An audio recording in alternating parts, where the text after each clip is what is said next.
Tired of dealing with annoying flies, fruit flies, and gnats in your home? The Zevo Flying Insect Trap is your ultimate solution. Don't wait.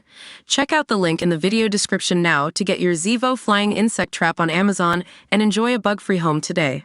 A major Mexican supermarket chain has been forced to shutter all of its stores in a troubled region after a striking rise in incidents involving drug cartels and gangs.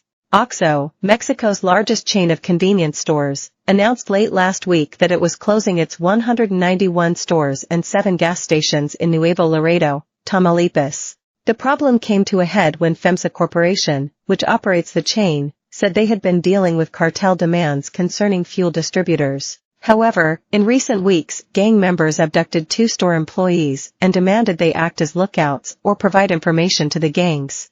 Since convenience stores are used by most people in Mexico, the gangs see them as good points to keep tabs on the movements of police, soldiers, and rivals. Mexican soldiers stand guard outside an OXXO grocery shop near the Tamaulipas Chamber of Commerce, where its president Julio Cesar Almanza was killed, in Matamoros, Mexico, Tuesday, July 30, 2024. AP photo/Veronica Cisneros. Robert Campa, FEMSA's Director of Corporate Affairs, told local media, "We had incidents in stores that consisted of them, gangs, demanding we give them certain information, and they even abducted 2 colleagues to enforce this demand." In a statement Monday, FEMSA said its stores in Nuevo Laredo remain closed this week due to acts of violence that put our colleagues' safety at risk. Cartel violence in Mexico has long been focused on smaller businesses, where owners are abducted or approached by gang members for extortion payments. But FEMSA is the largest soft drink bottler in Latin America, the largest Coca-Cola bottler by sales volume, and is listed on the Mexican Stock Exchange. Nuevo Laredo has long been dominated by the Northeast Cartel, an offshoot of the old Zetas cartel, but the problem is starting to hit larger companies nationwide. Sectors ranging from agriculture, fishing, and mining to consumer goods have been plagued by cartels trying to essentially take over their industries.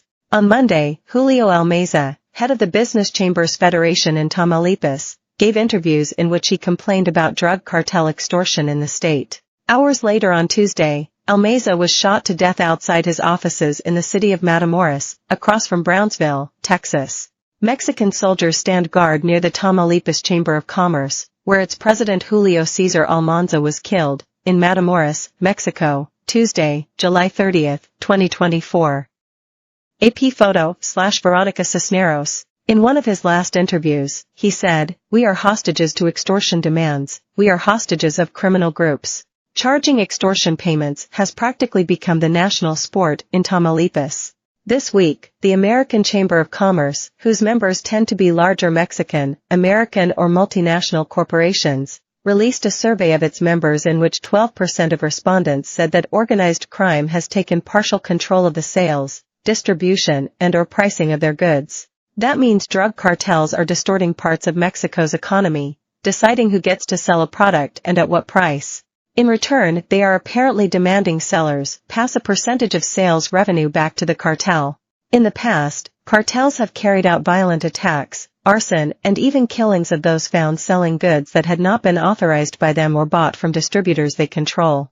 Investigators collect evidence at the site where Almanza, president of the Tamaulipas Chamber of Commerce, was killed in Matamoros. About half of the 218 companies in the American Chamber survey said that trucks carrying their products had suffered attacks, and 45% of the companies said they had received extortion demands for protection payments. Of the companies that reported how much they had to spend on security measures, 58% said they spent between 2% and 10% of their total budgets on security, 4% spent at least a tenth of their total outlays on security measures. On Tuesday, FEMSA said in a statement that it was making progress in talks with authorities that might provide guarantees for the safety of its employees and allow the chain to reopen its stores in Nuevo Laredo. Mexico's powerful drug cartels have expanded their income sources by both extorting money from companies and even taking over legitimate businesses. In 2014, authorities confirmed the Knights Templar cartel had